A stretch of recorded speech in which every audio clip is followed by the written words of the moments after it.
Well, today we are talking with my coach, Paul Horton, who is a national award-winning PGA of Canada instructor. And today, Paul's going to help us with bunker shots. Paul, talk to us about how do we get out of a greenside bunker? Well, thank you, Lisa. Welcome, everybody. We're in the greenside bunker here at Heritage Point, and it's a scary shot for a lot of golfers, and it doesn't have to be. Now, most golfers have an issue with they take too much sand or not enough sand, and they blade the ball over the green, or they leave it in the bunker. So the first thing we want to do is understand that we're trying to use the trail edge here. That's what we want to have contact the sand first. So we're going to enter with this trail edge hitting the sand first, allowing us to bounce or slide through the sand more easily. We don't want to use the lead edge, which is a cutting edge, which will cause us to dig into the sand. So that's going to create, if that lead edge comes in, it creates more of a dig, versus if we use the bounce of the club, it'll help us slide through and create more of a shallow divot without going too deep. Okay, so the first thing here is I want to have a target line reference. So this green slopes a little left to right, so I would aim this a little left of my eventual target, which is the hole out there. And I'm going to come in and I'm going to turn my club face open. Now, the amount of how much you open the face is player dependent. So there's a comfort level, you know, if players want to open it slightly or open it a little bit more. My preference is to open it quite a bit, and that can freak a lot of players out. If we do this, if I open the blade, if I'm in my normal position here and I open it, the heel moves to the ball. So I'm going to move my club back, so as I set up, I'm going to move it back away from the heel so I don't hit the heel of the club. So as I'm coming in to get ready for this shot, I've got a target line reference here, I've got a ball position reference here. Now I'm coming in fairly square or in a normal position, so I'm not open to the target. Just because I've opened the club face doesn't mean the ball is going to go to the right.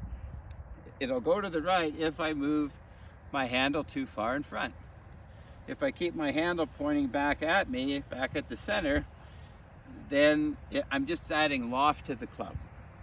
So it's not a directional thing, it's more loft. So I don't need to swing across it this way to compensate for the open face. Ball position is going to be closer to my front heel, so into my lead heel here. And as I get ready to set up for the shot, I'm trying to lower my posture a little bit. So I'm trying to get into the sand, so I need to get underneath the ball, so we need to be a little lower than normal. So we're going to try and get into a little bit more knee flex, just sink down a little bit. We're not sitting down this way so much, but just getting a little bit lower. And then I'm going to basically try to push more weight into my lead side. So I have about 70-30 lead side versus the trail side. So when I get myself ready here, tilt, don't try to help me. Right, we just want to hit a few inches behind the ball and make sure we go through it. Okay, there's all kinds of different types of bunker shots you could play, but this is your basic greenside bunker shot where we're using the trail edge here, hitting the sand first. We're trying to get ourselves organized around the target. So when I aim the club face, I know the club face is pointed that way, but as long as the handle is pointing back at my body center, it's just adding loft to the shot. So I'm lower down with my posture. I've got more weight pressed into my target side, about 70-30. And the length of my swing is about 3/4.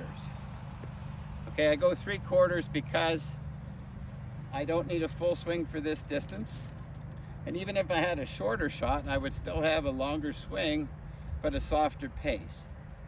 So I would control this shorter hole location. I would do the similar length of swing with a softer pace to it, still accelerating, so I'm not slowing down or decelerating through the shot.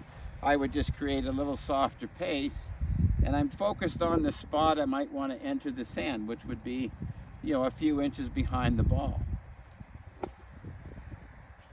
And then I'm just blasting the sand and the ball out and onto the green. So it's a fairly easy shot once you build some confidence in how to do it. So best of luck, hope you enjoyed it.